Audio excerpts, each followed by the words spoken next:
সম্মানিত দর্শক ও শ্রোতা, আসসালামু আলাইকুম। আশা করি সবাই ভালো আছেন। আমি আপনাদের দোয়ায় ভালোই আছি।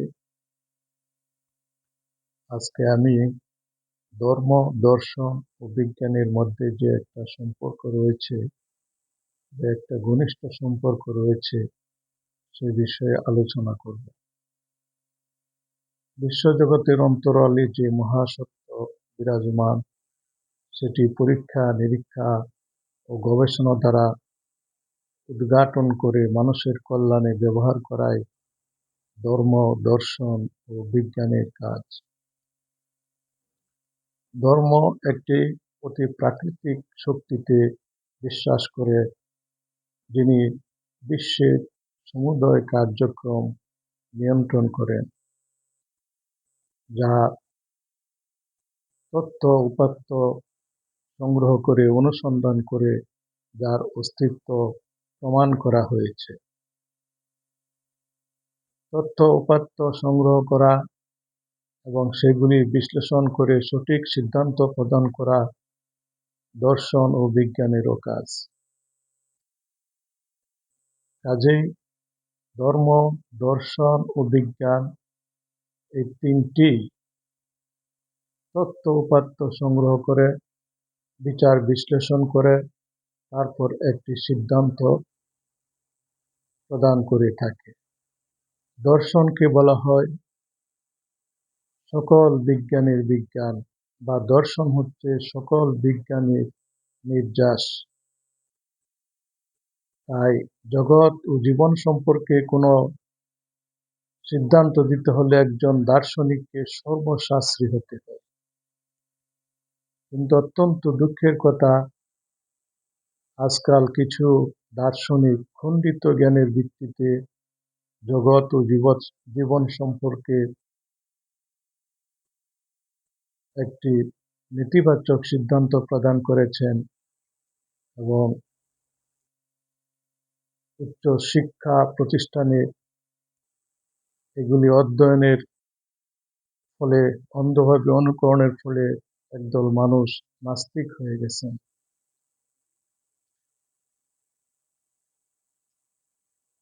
ব্রিটিশ দার্শনিক ডেভিড হিউম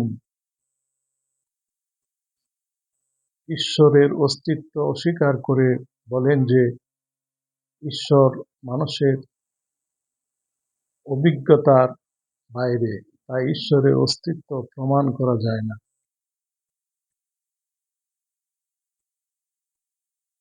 জার্মান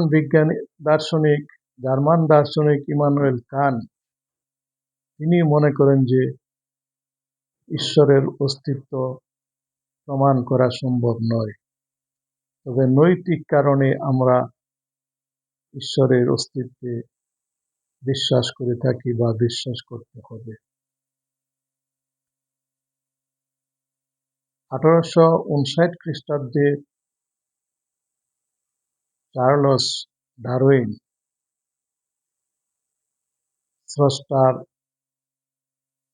অস্বীকৃতি জ্ঞাপন করে সৃষ্টি সম্পর্কে, জীবজগতের মানুষের সৃষ্টি সম্পর্কে বিবর্তনবাদ প্রচার করেন।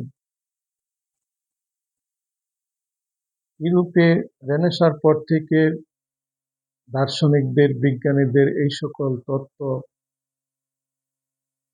এই সকল মতবাদ মানুষের মধ্যে যথেষ্ট জনপ্রিয়তা লাভ করে এবং মানুষকে ধর্মের প্রতি সন্দেহ প্রবণ করে তোলে। ফলে আত্মহত্যার প্রবণতা, মাদক নির্ভরতা, উপনিবেশবাদ, দুর্নীতি, সন্ত্রাসবাদ পৃথিবীর সর্বত্র ছড়িয়ে পড়ে। অতি সম্প্রতি ব্রিটিশ বিজ্ঞানী, পদার্থবিজ্ঞানী স্টিফেন হকিং বলেন যে ঈশ্বরের যে অস্তিত্ব নেই সেটি প্রমাণ করা সম্ভব নয়, তবে বিজ্ঞান ঈশ্বরের অস্তিত্ব অপ্রয়োজনীয় করে তুলেছে। তিনি একটি সাক্ষাৎকারে বলেন যে তিনি কোনো জীবন্ত ও ব্যক্তি ঈশ্বরে বিশ্বাস করেন না। অথচ নিউটনীয় পদার্থবিজ্ঞানে বলা হয়েছে যে বাহ্যিক কোনো বল বা শক্তি প্রয়োগ না করলে কোনো বস্তু চিরকালই স্থির থাকবে অথবা গতিশীল বস্তু গতি অবস্থায় থাকবে। তাই মহাবিশ্বের সৃষ্টিতে বাইরের একটি শক্তি ক্রিয়াশীল ছিল, কার্যকর ছিল, যেটি মহাবিশ্বের চাইতে উচ্চতর। এই মহাশক্তিকে আমরা সাধারণত ঈশ্বর বলে থাকি। পবিত্র ধর্মগ্রন্থগুলিতে এই ঈশ্বরকে জীবন্ত ঈশ্বর, একটি বাস্তব সত্তা, ব্যক্তি ও জীবন্ত ঈশ্বর বলে অভিহিত করা হয়েছে। পবিত্র কোরআনে আয়াতুল কুরসি নামে একটি আয়াত রয়েছে যেখানে ঈশ্বরের পরিচয় প্রদান করা হয়েছে। পবিত্র কোরআনের এই আয়াতে আল্লাহ পাক সম্পর্কে বলা হয়েছে যে আল্লাহু লা ইলাহা ইল্লা হুয়াল হাইয়ুল কাইয়্যুম লা তাখুযুহু সিনাতু ওয়ালা নাওম লাহু মা ফিস সামাওয়াতি ওয়া মা ফিল আরদ। আল্লাহ ছাড়া কোনো উপাস্য নেই, আল্লাহ তিনি ছাড়া কোনো উপাস্য নেই। তিনি হলেন চিরঞ্জীব এবং চিরস্থায়ী। তাকে কোনো তন্দ্রা বা ঘুম স্পর্শ করতে পারে না। এই মহাবিশ্ব এবং পৃথিবীতে যা কিছু আছে সব কিছুরই মালিক তিনি, তিনি এগুলির স্রষ্টা।